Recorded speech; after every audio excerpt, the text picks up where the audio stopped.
My name is DeVon Westmoreland. I'm from Chicago, South Side. Grew up off 79th Street, and I attended Avalon Park Elementary as well as High Park High School. Went down to Southern University, played baseball, also played baseball at High Park, and finished up at Illinois State. Well, I had heard about Coach Mayden because several of my high school teammates had played for Coach. My high school coach, Coach Art Hirams, had recommended that I tried to play for him while I was in high school. So I already knew Coach Mayden before I actually got to meet him. So when I did finally get to meet him, it was in 1990, the summer of 1990, trying out for his travel team. What was that experience like being a part of Coach Mayden's program? It was eye-opening. Even though I had already had an opportunity to attend college very early and play baseball in the South as a walk-on, I still was high school age. And the beauty of it was I was still a high school student. So it was eye-opening to play in Minnesota and to play in Tennessee and know that I actually could play the game because the guys I was playing with were top-notch players from Chicago.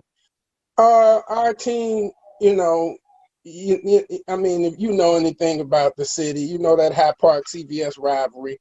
That's always difficult to put together sometimes.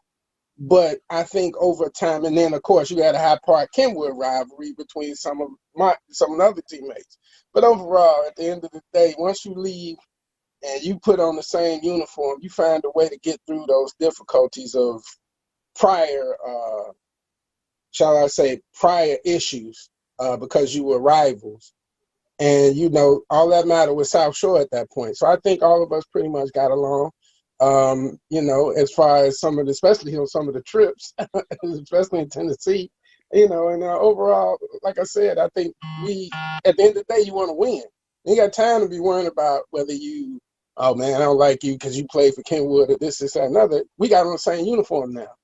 I think we were able to, once we started getting to know one another, more so common ground, I think the chemistry really started to work, and everybody's pretty encouraging, in my experience as far as chemistry was concerned.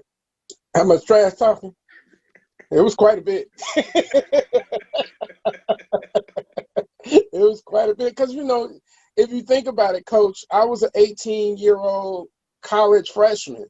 So, most of my teammates were high school students. So I had my senior year in high school. I senior high school in Louisiana. So I was a little mature, but at the same token, I was still just like them. It's just I had an extra year that most people wouldn't have. So my experience was different because, just on my reflection, the guys looked at me for guidance and didn't realize we were the same age.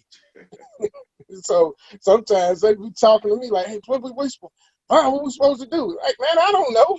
We'll figure it out. Behind the scenes on the road trips, they was amazing. Because, like I said, off the field, I think where our chemistry grew, especially being on the trips, was we got to know one another.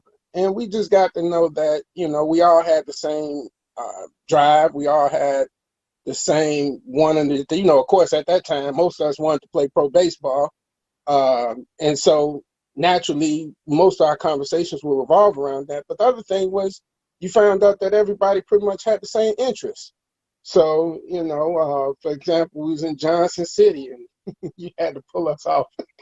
You had to grab us out of the club because we decided we're going to act like minor league ball players from another town. I mean, it was experiences like that allowed us that camaraderie to grow, because everybody pretty much had, the same interests. It's like, okay, let's have some fun. We ain't in Chicago no more. Let's see what we can do without losing the focus of winning the tournament. Well, Coach Mayden, he was a straight shooter. If you played for Coach Mayden, that means you had to have some talent because Coach Mayden always had a guy ready to go that could replace you. So the level of competition was such that I just enjoyed being a part of it because, your team, Coach Mayden's team taught me how to create competition, but not only how to create competition, how to create a focus on an end goal. And what I mean by that is it's just real simple. What are we going to do within reason and not cheating to win the game? That's it. So that's what's more important than how Coach Mayden would build a group of guys who really didn't know each other. And he would take them and just say, hey, let's focus on this, this, and this. Most of you guys know how to play baseball, so I'm not going to get in the way. I'm going to make sure you do what we need to do to win. But at the same token, Coach Mayden let us play. He let us learn the game so that whatever team we went on to play, we were able to apply that skill in our future endeavors. And in my case, I used that same skill when I myself became a coach. What's wonderful is that, what Coach Mayden, what you were able to do as far as bringing guys, especially in our time, because those times were really, really hectic as far as socially. You couldn't be in certain neighborhoods or you couldn't be in certain places after certain hours.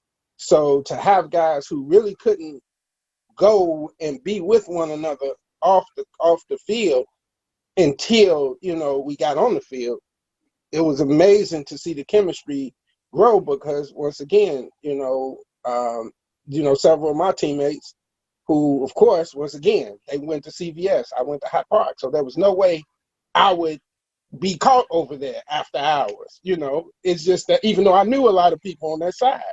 So when we started playing together and, I look at now, for example, Jeff Lattimore, Luke Collier, those are guys who I still consider friends and they still consider me friends. And through Facebook, we're able to connect and, still have those kinds of conversations. And that wouldn't have happened if it wasn't for Coach Mayden's team.